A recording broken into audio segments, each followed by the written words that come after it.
Последна карта е најновиот долгометражен документарен филм на Анита Стојчевски, кустос, советник етнолог, кој премиерно ќе биде прикажан во петок во Лапидариум на Националната установа Музеј Куманово во рамките на одбележувањето на Европските денови на културно наследство.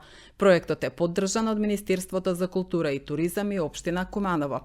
Во филмот Последна карта темелно е обработена проблематиката стапување во брачна заедница на старите ергени од Козјачкиот регион со невести од Албанија.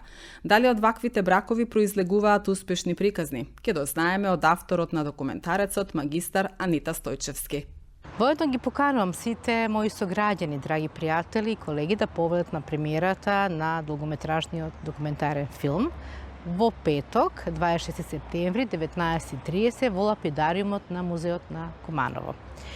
Овој филм или проект беше финансиран од Министерството за култура и туризам на Република Северна Македонија и општина Куманово, и на кого работев многу години, истражував на теренот низ Козјачијата, конкретно селата Длабочица, Довезенце, Алгуња, Старо Нагоричино, Младо Нагоричино, Стрезовце, и најдов на еден голем проблем што го имаат старите ергени низ тие села.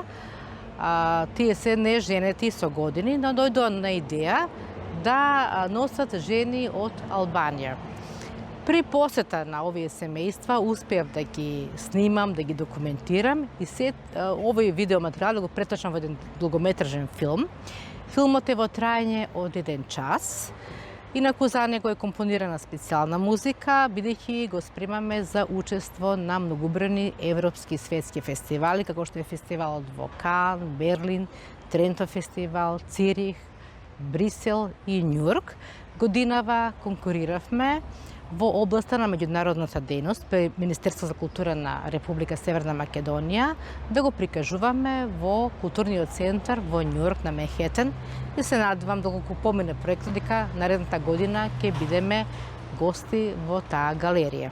Во филмот е прикажана материјалната култура, духовната култура, социјалниот живот на луѓето кои што живеат во планината, нивните приказни на женење, на оставање, и всушност ова е едно големо филмско остварување кое што се надевам дека публиката и гледачите ќе ги допре со својата топлина и човечност.